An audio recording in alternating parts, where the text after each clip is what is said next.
Est-ce que vous saviez que le tout premier jeu vidéo a vu le jour dans les années 1950? Et qu'il n'était pas fait pour une console, mais pour un oscilloscope? Aujourd'hui, l'industrie du jeu vidéo pèse plus lourd que le cinéma, elle génère des milliards. Mais à l'origine, tout était beaucoup plus modeste. Dans cette vidéo, je vais vous raconter comment tout a commencé. Comment de simples expériences scientifiques ont évolué, en salles d'arcade bruyantes, en consoles mythiques, et jusqu'à devenir des compétitions mondiales. Une véritable révolution technique et culturelle. Installez-vous confortablement. On remonte le temps. L'histoire du jeu vidéo commence dans un lieu plutôt inattendu, un laboratoire de recherche. En 1958, un physicien américain, William Higginbotham, crée Tennis for Two au Brookhaven National Laboratory. Son but? Offrir une expérience interactive pour amuser les visiteurs lors des journées portes ouvertes du labo. Le jeu se joue sur un oscilloscope. 2 joueurs, chacun une raquette en main, ou plutôt, un boîtier avec un bouton et une molette. Le principe est simple, faire rebondir une balle au-dessus d'un filet virtuel. Visuellement, c'est minimaliste. Un point lumineux pour la balle, un trait pour le filet. Mais derrière cette simplicité, une vraie simulation physique du mouvement. Et pour l'époque, c'est une prouesse. Alors non, ce n'est pas le tout premier jeu interactif. Mais Tennis for Two est souvent considéré comme l'un des premiers vrais jeux vidéo, parce qu'il est interactif, visuel, jouable à deux, et pensé pour le plaisir de jouer. Quelques années plus tard, en 1962, c'est au tour d'étudiants du MIT d'écrire une nouvelle page de l'histoire. Ils développent Space War, un jeu de combat spatial sur un ordinateur PDP-1. 2 vaisseaux s'affrontent autour d'une étoile, qui attire tout avec sa gravité. Il faut esquiver, viser juste et surtout, maîtriser la physique du jeu. C'est une vraie révolution. Le gameplay est plus avancé, la compétition plus intense. Et surtout, le jeu circule entre universités, librement partagé. Pour la première fois, une communauté de joueurs et de développeurs commence à se former. Ces jeux ne sont pas encore destinés au grand public, mais ils posent les fondations d'une industrie qui, bientôt, va exploser. En 1972, un nom entre dans l'histoire, Nolan Bushnell. Il fonde Atari et lance Pong. C'est un carton, le premier grand succès des jeux d'arcade, et le début d'une véritable frénésie. Très vite, d'autres titres deviennent cultes. Space Invader en 1978. Il lance le genre du shoot 'em up et fait affluer les joueurs dans les salles d'arcade. Pac-Man en 1980. Un jeu non violent, accessible et une future icône mondiale. Vous saviez qu'un joueur, Billy Mitchell, a réussi à atteindre le score parfait? 3 333 360 points.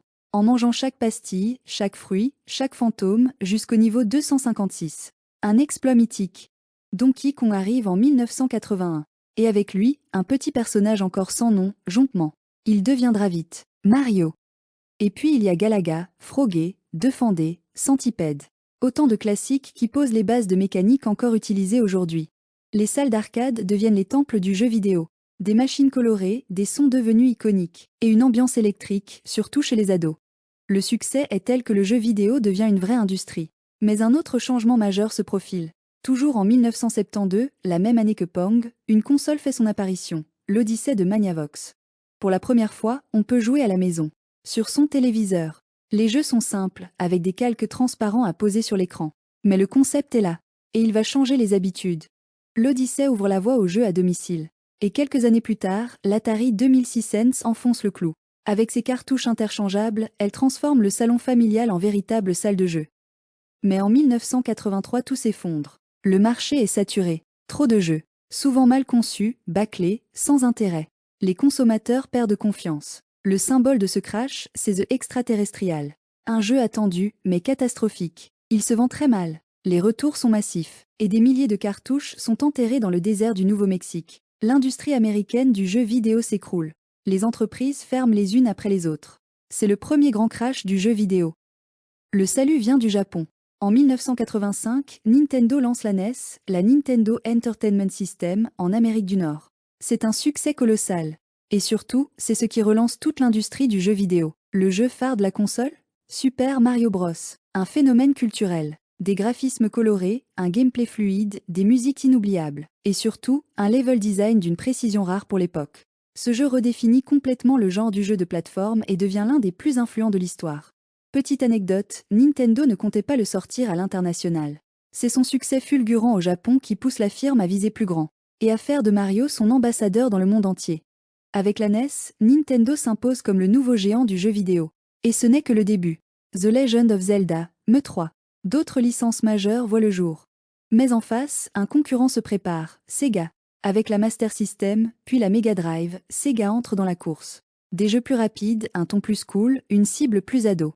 Et surtout Sonic, le rival de Mario. La rivalité entre les deux mascottes devient emblématique. C'est le début de ce qu'on appellera la guerre des consoles. Graphisme, exclusivité, publicité percutante. Chaque constructeur cherche à prendre l'avantage. Et les consoles, elles, deviennent des objets de désir. Au centre des attentions. De la maison à la une des magazines. La NES, la Mega Drive, la Super Nintendo. Toutes ces consoles posent les bases du jeu vidéo moderne et donnent naissance à des séries devenues cultes. Le passage à la 3D va tout changer. En 1994, Sony lance la PlayStation. Et c'est un raz-de-marée. Très vite, la console devient un phénomène mondial. Des titres comme Final Fantasy VII, Metal Gear Solid, Resident Evil, puis Gran Turismo, qui redéfinit la simulation automobile sur console. La PlayStation attire un public plus large et plus mature. En 1996, Nintendo contre-attaque avec la Nintendo 64. Elle introduit le stick analogique, parfait pour la 3D.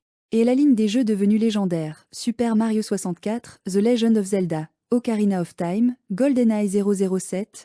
Ces titres redéfinissent totalement les standards du gameplay en 3D. Puis, en 2001, un nouvel acteur entre en scène, Microsoft. La Xbox débarque, puissante, connectée. Et avec elle, Halo, Combat Evolved. Un FPS spectaculaire, qui va tout changer.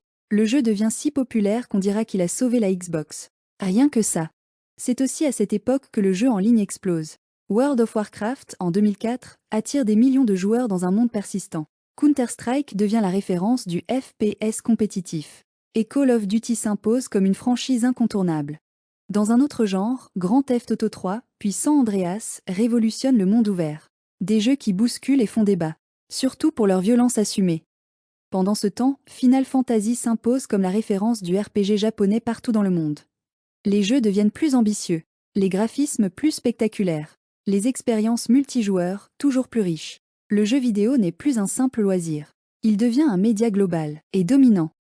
Depuis les débuts du jeu vidéo, jouer à deux fait partie de l'expérience. Partager un moment, se défier sur la même machine, c'est presque instinctif. Dans les années 80 et 90, c'est le jeu local qui domine. Sur console, on joue côte à côte en écran partagé, comme dans GoldenEye 007 ou Mario Kart 64. Puis, une révolution arrive, le jeu en ligne. D'abord sur PC, avec Quake, StarCraft, Diablo 2. Puis les MMORPG comme World of Warcraft, qui connectent des milliers de joueurs dans un même univers. Dans les années 2000, les consoles s'y mettent. Xbox lance Xbox Live. PlayStation propose aussi un service en ligne. Et très vite, Internet devient central dans l'expérience de jeu. Aujourd'hui, le multijoueur est mondial, instantané, interconnecté. On joue avec ses amis, peu importe la plateforme, grâce au crossplay. Fortnite, Call of Duty, Rocket League. Autant de jeux qui rassemblent au-delà des frontières techniques. Le multijoueur est devenu un pilier du jeu vidéo. Pour la compétition. Mais aussi, et peut-être surtout, pour le plaisir de jouer ensemble.